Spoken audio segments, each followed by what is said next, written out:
we're down at Tram Stop, which is a project being run by Bob Craven here, and this project you've been working on it for a little while now, Bob.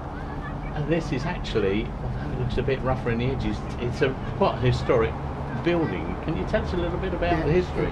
The building is actually over 100 years old, and it was used as a public shelter for the old tram system.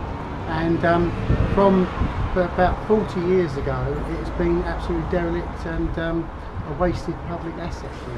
Really? So 40 years, nothing's happened. 40 years, nothing's happened, and it's in the meantime it's decayed beyond repair, and we're going to have to actually demolish it before we can rebuild it back into public use. I see. And the plan for the reuse is quite significant, particularly for people that don't find it easy to get around and get to the beach facilities. That is correct. What we want to do is produce a facility for all the community out there. That means age and ability, all ages and people with abilities, all disabilities, so that they can use it as a shelter for their community activities, their organisations and groups, and also to have access to the beach from the Tram Stop shelter. I see. Now, access for anybody who's got problems with ability or in a wheelchair at the moment are miles away, you were telling me. Yes, they are. Yeah, there's a huge distance in either direction for actual facilities for people with disability. That's both people with minor disabilities that need disabled toilets, but also people that need a changing place, which includes a hoist and changing table, an adjustable toilet and sink. We want to put those in place here at the Tram Stop. I see.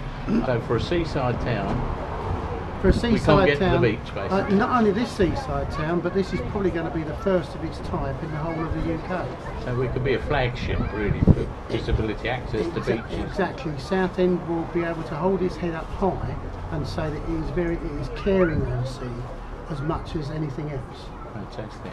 And what's the new building going to look like inside? Well, inside we're going to have a disabled toilet which will have access from the public from the highway.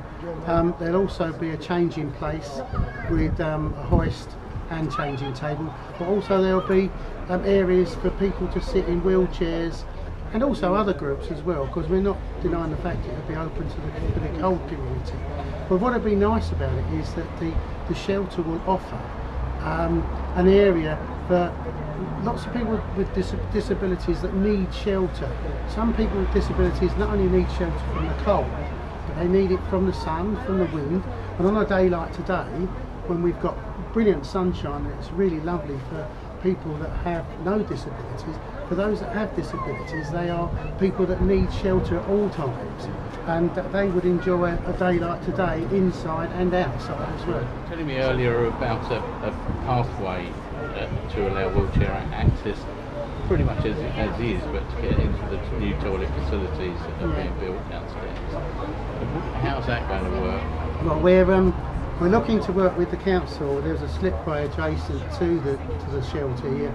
We're looking to form a pathway down there, either with the timber boarding or with concrete. This has got to be designed yet, and then taking wheelchairs down onto the beach and then onto rubber matting that we have, in our research, have found is being used by other resorts, which is like Weymouth and Poole and Dorset, and where they've laid rubber matting down that seasonally they can accommodate wheelchairs to get families actually onto the beach, not onto a platform, but actually onto the beach, so they can enjoy a family day on the beach with the family as a family unit, and not be parked in a wheelchair somewhere away from the family unit. So that is our aim. And I'm with Frank and Denise, who are part of the development group of Tram Stop, and Eileen as well, who's been here from, I met you a year or so ago, so right from the start, Eileen.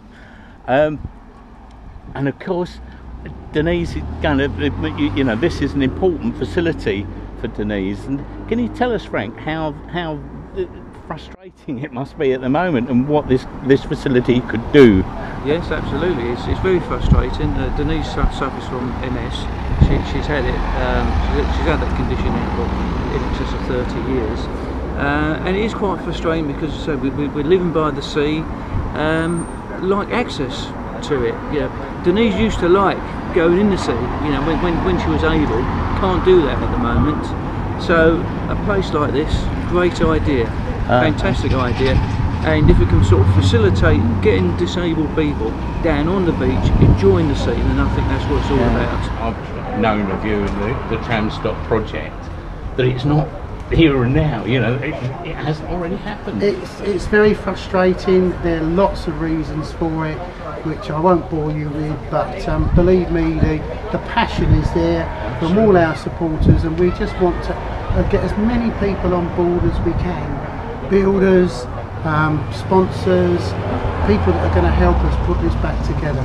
The community deserves this, and it is such a terrible waste as it stands at the moment, and we're hoping that we're going to be able to get it going very, very soon. So I think the trick is to send 40 years of dereliction and get on with the project and get some funding in. Yeah, get some funding, get some builders and engineers that are going to help us to rebuild it.